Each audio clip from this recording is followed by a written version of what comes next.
Hello friends, Assalamu alaikum. This video is sponsored by Mode e-shopping. Friends, நம்ம நபி மூசா அலைஹிஸ்ஸலாம் அவர்களுடைய வாழ்க்கை வரலாறை பார்த்துட்டு வரோம். நபி மூசா அலைஹிஸ்ஸலாம் தானும் தன்னுடைய மனைவியும் தான் வளர்ந்த நாட்டுக்கு போகணும், ஈஜிப்துக்கு போகணும் அப்படின்ட்டு நினைக்கிறாங்க. ஸோ தன்னோட மனைவியையும் அவங்க கூட்டிட்டு வர்றாங்க. அப்போது நைட்டு இரவாகிறது. அப்போது தூருங்கிற ஒரு மலைக்கு மேலே வந்துட்டு இருக்கிறாங்க. இடம் மாதிரி வந்துடுவாங்க.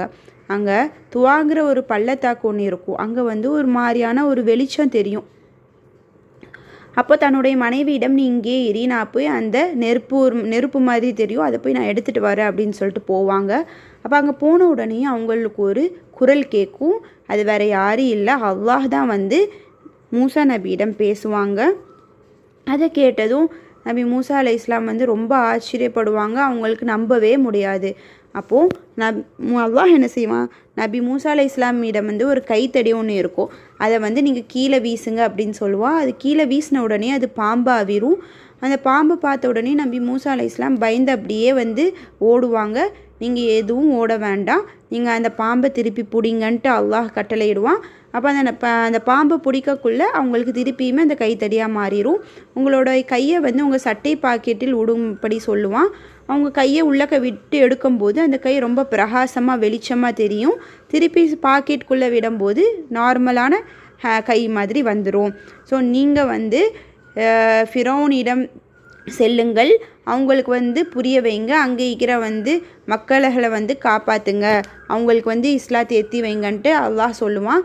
அப்போது நபி மூசா அலைஹிஸ்ஸலாமுக்கு கொஞ்சம் பயமாக இருக்கும், என்ன நடக்கும்ன்ட்டு. ஸோ நீங்கள் கவலைப்பட வேண்டாம் அப்படின்னு சொல்லிட்டு நான் பார்த்துப்பேன் அப்படின்ட்டு அல்லாஹ் வாக்கு கொடுப்பான். அப்போ அவங்க தன்னுடைய சகோதரன் ஹாரூன் அலைஹிஸ்ஸலாம் அவர்களையும் நான் அழைத்து செல்லலாமான்னு கேட்பாங்க. அல்லாஹ் அதுக்கு ஒத்துப்பான். அதுக்கப்புறம் நபி மூசா அலைஹிஸ்ஸலாமையும் ஹாரூன் அலைஹிஸ்ஸலாமையும் அவங்க தூதராக ஆக்குவான். ரெண்டு பேரும் சந்தித்து நபி மூசா அலைஹிஸ்ஸலாம் அவங்களோட வாழ்க்கையில் நடந்த எல்லாத்தையுமே ஹாரூன் நபிகிட்ட சொல்லுவாங்க. இவங்க இருவரும் ஃபிரௌனிடம் செல்கிறாங்க. சென்ட்டு அவனிடம் சொல்கிறாங்க, அல்லாஹ் ஒருவன் தான், அவன் தான் நம்மளை எல்லாத்தையும் படைச்சான் அப்படின்னு சொல்லிட்டு அல்லாஹோட இதை பற்றி சொல்லுவாங்க. அவன் தான் உரிமையாளன் எல்லாருக்குன்னு சொல்லும்போது நபி இப்படிலாம் பேசக்குள்ள ஃபிரௌன் உங்களுக்கு என்ன வேணும் அப்படின்னு கேட்பான். எங்களுக்கு பனு இஸ்ரவேலர்களை நீங்கள் விடுவிக்கணும் அப்படின்னு சொல்லக்குள்ள, யார் அந்த அடிமைகளை நான் விடுவிக்கணுமா அப்படின்னு கேட்பான். அவங்க ஒன்றும் அடிமை கிடையாது, நம்ம எல்லாருமே அல்லாஹ்விடம் சரிசமந்தான் அப்படின்னு சொல்லுவாங்க. அப்போ ஃபிரௌன் சொல்லிடுவான், இவங்களை ஜெயிலில் போடுங்க அப்படின்னு சொல்லுவான்.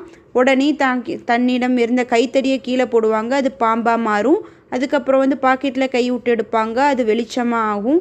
இதெல்லாம் பார்த்துட்டு என்ன வித்தை காட்டுறான் போல் அப்படின்ட்டு ஃபிரௌன் நினச்சிருவான். ஸோ அவங்கள ஜெயிலில் போடும்படி சொல்லிடுவான். அதுக்கப்புறம் தன்னிடம் இந்த ஒரு 3 இது பண்ணுவாங்கள்ல, சூனியம் வைக்கிறவங்கள அழைப்பான். அழைச்சி நீங்கள் 2 பேரும் போட்டி போடுங்கள் அப்படின்னு சொல்லுவான். அப்போ நபி மூசா அலைஹிஸ்ஸலாம் சொல்லுவாங்க, அல்லாஹ்விடம் நீங்கள் போட்டி போடாதீர்கள் அல்லாஹ் விஷயத்தில், அப்புறம் ரொம்ப வருத்தப்படுவீங்க அப்படின்னு சொல்லுவான்.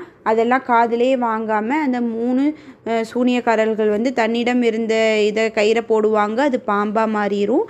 ஸோ மூசா அலைஹிஸ்ஸலாம் தன்னுடைய இருந்த அந்த கைத்தடியை போடும்போது அந்த பாம்பு அந்த 3 சூனியக்காரர்கள் போட்ட பாம்பை விழுங்கிரும்.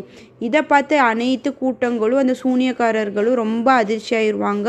அந்த சூனியக்காரர்கள் அப்போ தான் நம்புவாங்க, அப்போ இது நபி அல்லாஹ்வுடைய தூதர் இவங்க அப்படின்னு சொல்லிட்டு அல்லாஹ் ஒருத்தர் இருக்கிறான் அப்படிங்கிறத முழு மனசோட நம்புவாங்க. நம்பிட்டு அவங்க இஸ்லாத்தை அதே இடத்துலையே எல்லாரும் முன்னாடியுமே ஏற்றுக்கொள்வார்கள். இதை பார்த்த ஃபிரௌன் ரொம்ப கடுப்பாகிடுவான். இவங்க 3 பேரோட கையையும் கால்களையும் வெட்டி மரத்தில் தொங்க விடுங்க அப்படின்னு சொல்லுவான்.